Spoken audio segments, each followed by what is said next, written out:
You think people humiliate you because they are confident. That belief is comforting and completely wrong. They do it because they have already decided you are safe to test. It never begins with open hostility. It starts quietly. A joke at your expense. A smile that lingers too long. A comment disguised as humor that leaves you slightly smaller than before. And the most dangerous moment is not when the words are spoken. It is what you do next, when you laugh it off. Explain yourself, or stay silent to keep the peace. You send a signal to everyone watching. You tell them exactly how much disrespect costs. Machiavelli warned that the man who tries to be good in a world that is not will be destroyed. Not loudly, not violently, but slowly, invisibly. Through humiliation he was trained to tolerate. So the real question is not whether someone will try to shame you. The real question is what you teach them the first time they do. Disrespect almost never arrives as an attack because attacks trigger defense, and defense creates resistance. Shame works differently. It slips past your guard by disguising itself as humor, concern, honesty, or social normality. It appears small enough that reacting feels risky and ignoring feels mature. That is exactly why it works. In social systems, power is not enforced through confrontation, but through calibration. People constantly adjust one another's position without naming it. A joke that lowers your status slightly. A remark that frames you as less serious. A pause after your words that signals dismissal. These are not emotional accidents. They are positioning moves. Shame is the tool that allows someone to lower you without openly challenging you, because open challenges carry risk. Shame carries none. If you react, you look insecure. If you stay silent, you look compliant. Either way, the initiator gathers information. They learn how much pressure you tolerate and how quickly you prioritize belonging over authority. This is why disrespect is rarely personal at first. It is diagnostic. The person testing you is not asking whether you are worthy. They are asking whether you are safe to dominate. Social hierarchies are built not by who is strongest, but by who absorbs discomfort to preserve comfort for others. When you accept embarrassment to avoid tension, you are paying with your position. The group notices, not consciously, but instinctively. Humans are predators of weakness long before they are moral agents. They read posture, tone, hesitation, and response speed to decide who can be pushed. This is why shame spreads. Once one person succeeds in diminishing you without consequence, others feel permission to follow. Not because they dislike you, but because hierarchy invites repetition. Machiavelli warned that reputation is shaped by outcomes, not intentions. A single tolerated violation becomes a precedent, and precedents harden into expectations. At that point, you are no longer reacting to isolated moments. You are trapped inside a role. The role of the reasonable one, the forgiving one, the one who lets things slide.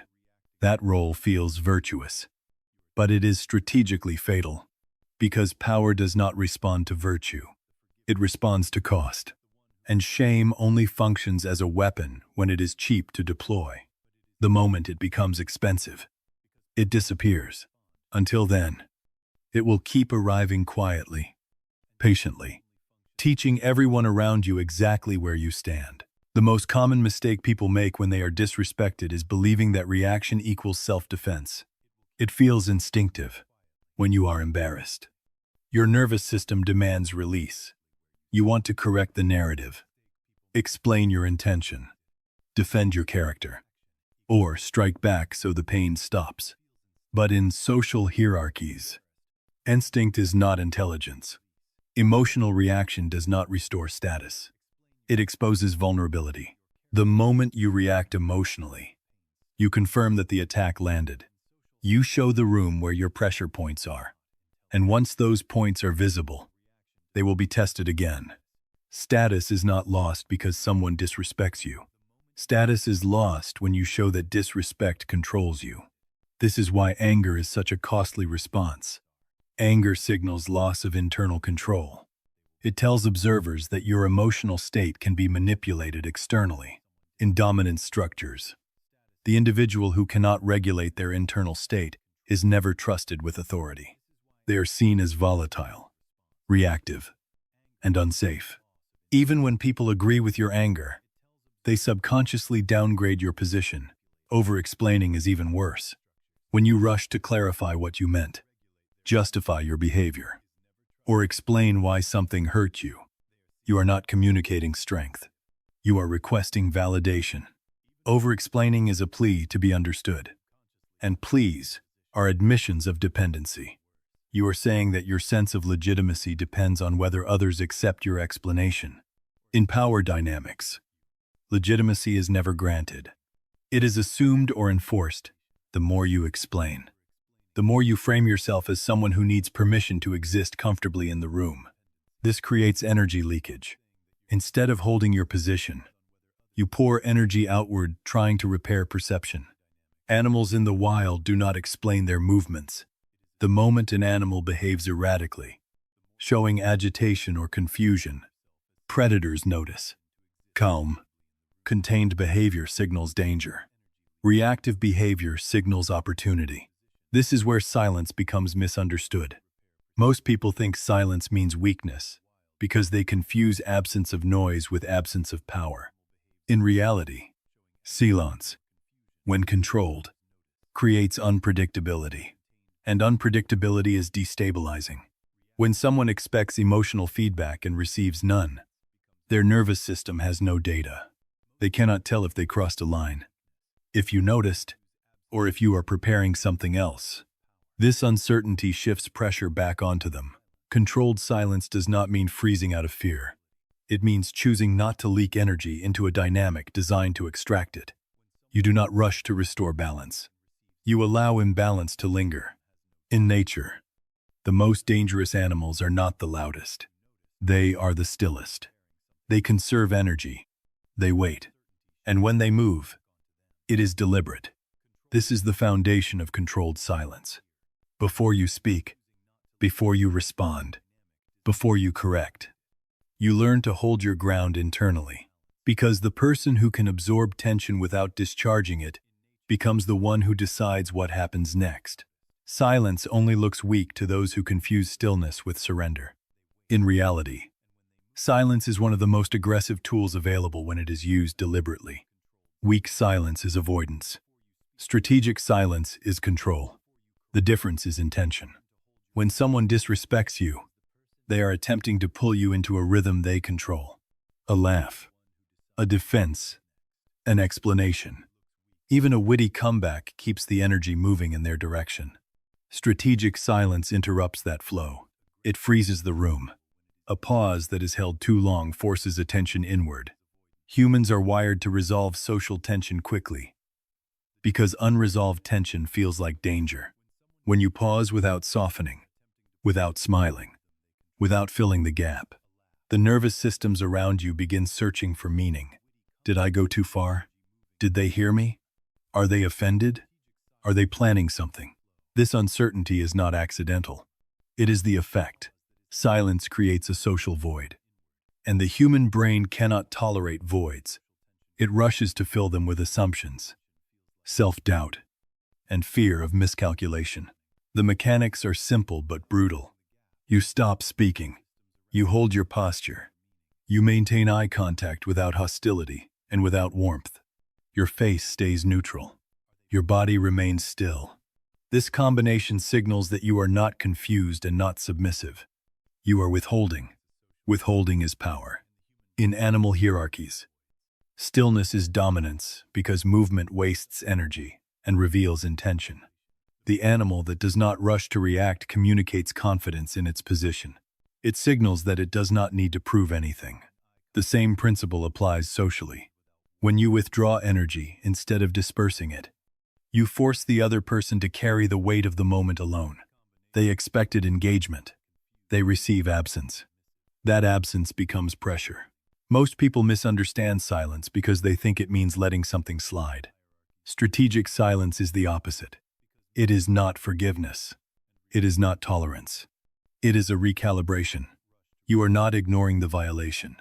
You are isolating it. By refusing to respond emotionally, you prevent the disrespect from spreading. By refusing to explain, you prevent it from becoming negotiable. You allow the moment to stand exposed without commentary. This is deeply unsettling. People rely on feedback to regulate their behavior. Remove the feedback and they begin to self-regulate in ways that favor caution. Silence turns the spotlight inward. The disrespectful person starts monitoring their own behavior, their own tone, their own risk. They become smaller, quieter, more careful. Strategic silence also protects you from energy leakage. Every emotional response costs energy. Every explanation drains authority. Silence conserves both. You remain intact while the other person burns resources trying to interpret you. This is why silence must be controlled. If your silence is shaky, apologetic, or accompanied by nervous gestures, it collapses into weakness. But when it is grounded, still, and intentional, it becomes a psychological wall. The room feels it. The dynamic shifts, and without a single word, you have changed the balance of power. Once silence has frozen the room, the next mistake is escalation. Many people break stillness by attacking back, raising their voice, or delivering a clever insult. That feels powerful for a moment, but it contaminates your position. Aggression turns a clean boundary into mutual chaos. Machiavellian power works differently. It exposes without striking. It forces the other person to carry their own behavior in full view. This is where mirroring becomes lethal.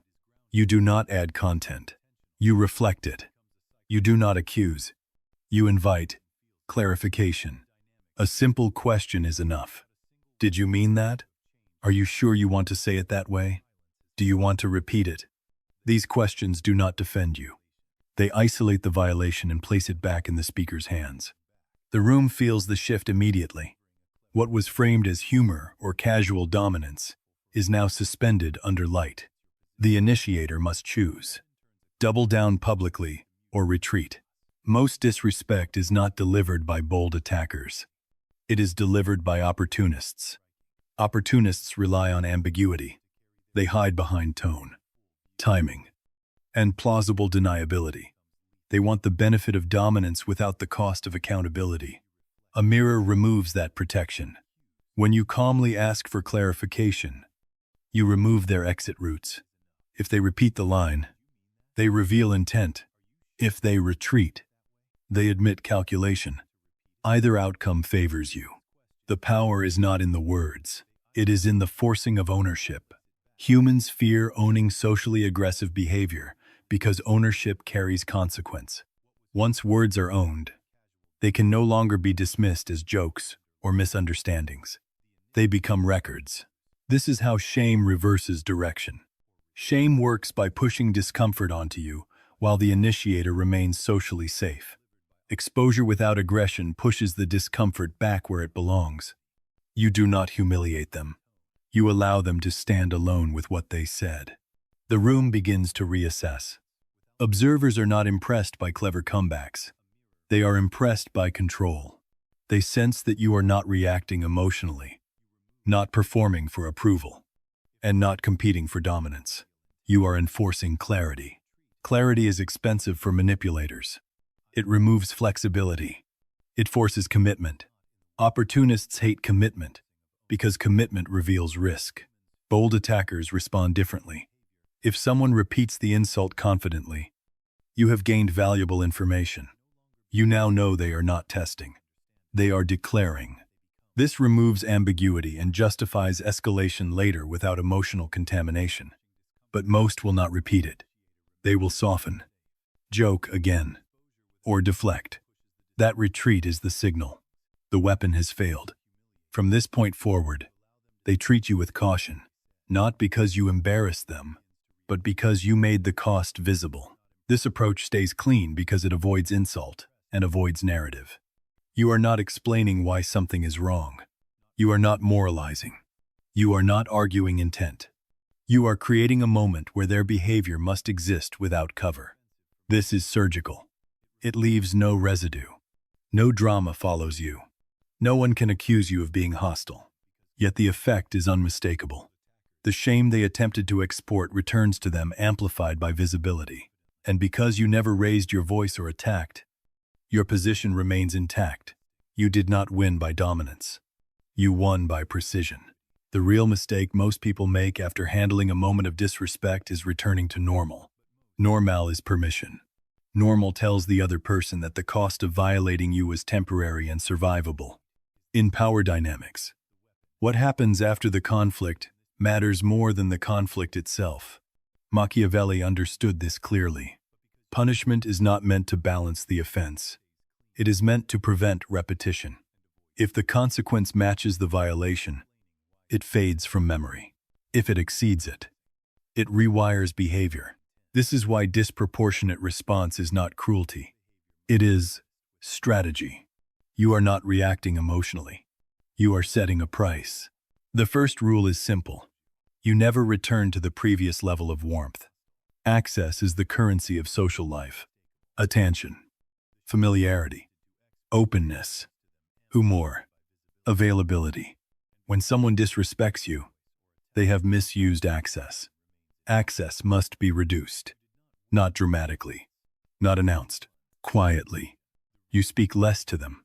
You stop volunteering energy. You answer briefly. You decline invitations. You remain polite but distant. This withdrawal communicates something words cannot. You are no longer inside their circle of comfort. They feel the loss immediately, even if they cannot articulate it. Humans are far more sensitive to subtraction than addition. Losing access hurts more than being confronted. This is where disproportionate consequence does its work. The violation may have been small. The consequence is not. That imbalance creates learning. The nervous system remembers pain associated with miscalculation. When the consequence feels heavier than expected, the behavior stops. Not because of fear, but because of risk management. People begin to calculate around you.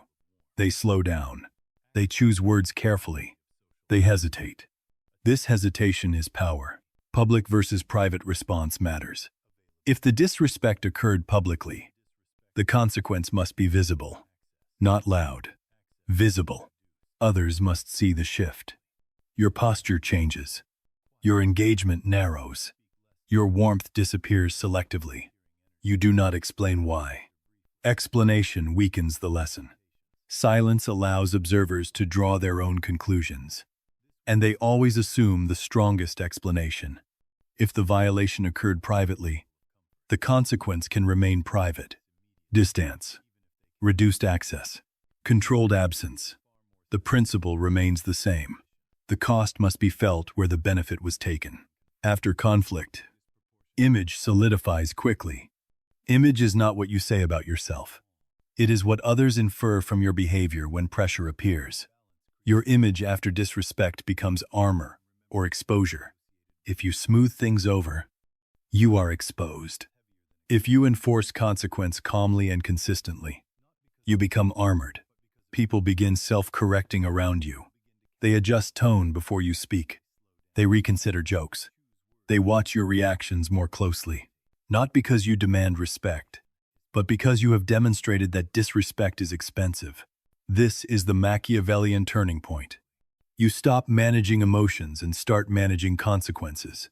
You understand that being liked is irrelevant compared to being clear. Once this pattern is established, you no longer need to respond often. Your reputation does the work for you. People learn from absence. They learn from distance. They learn from what you remove, not what you say. And once they learn, they teach others without your involvement. That is when power becomes quiet, efficient, and permanent. At the highest level, disrespect stops being an emotional experience and becomes information. Pain belongs to the reactive mind. Power belongs to the interpretive mind. When someone disrespects you, they are revealing data, their insecurity, their hunger for dominance, their willingness to test boundaries, their assumption that you are available. Once you understand this, the sting disappears. You no longer hear insult. You hear signal, and signals are not meant to be felt. They are meant to be read and used. This is the shift from reaction to position. The average person asks, "How should I respond?" The strategic mind asks, "What does this tell me about them, and what should change about my access to them?" From this moment forward, you stop treating disrespect as an attack on identity and start treating it as a filter. Selective presence becomes your core discipline. You are no longer fully available by default. Your attention is conditional. Your warmth is intentional. Your engagement is earned. This alone changes everything. People behave differently around resources that are scarce. When your presence is guaranteed, it is undervalued. When it is uncertain, it becomes powerful. You speak less. You listen longer. You do not rush to fill space. You allow silence to do the sorting. Those who respect boundaries remain. Those who relied on access fade away. This is not punishment. It is alignment. Mercy enters only after dominance is established. Mercy without warmth is one of the coldest tools in power dynamics. When someone realizes they miscalculated and attempts to repair the connection, you do not attack. You do not reassure. You do not return to normal. You remain unchanged, calm, neutral, distant. This communicates something unmistakable. You are no longer a variable in their world. Their behavior no longer influences your state. Mercy without warmth tells them they are no longer dangerous, but they are also no longer relevant. This is far more unsettling than conflict. Conflict keeps connection alive. Indifference ends it. Absence becomes the final expression of control. You do not announce withdrawal. You simply reduce visibility. Fewer words. Less access. Longer gaps. The absence does the work. Humans are haunted by what they cannot reach or repair. When someone realizes that their attempt to destabilize you resulted not in chaos but in your elevation and distance, the lesson locks in permanently. You have not defeated them. You have outgrown them. This is the philosophy. You are not here to be liked. You are here to be untouchable. Not loud. Not feared. Untouchable. That means disciplined silence. Controlled presence. Consequences without emotion. From this point, you no longer chase respect. You structure reality so that disrespect has nowhere to land. The action is simple and unforgiving. For the next 7 days, practice disciplined silence. No emotional reactions. No over-explaining. No rushing to restore comfort. When tension appears, pause. Hold stillness. Withdraw energy. Observe. Let absence speak. At the end of those 7 days, notice what has changed. Who adjusted? Who disappeared? Who became careful? This is not self-improvement. This is self-enforcement. This is the DNA of power. Not admired. Not validated. Untouchable.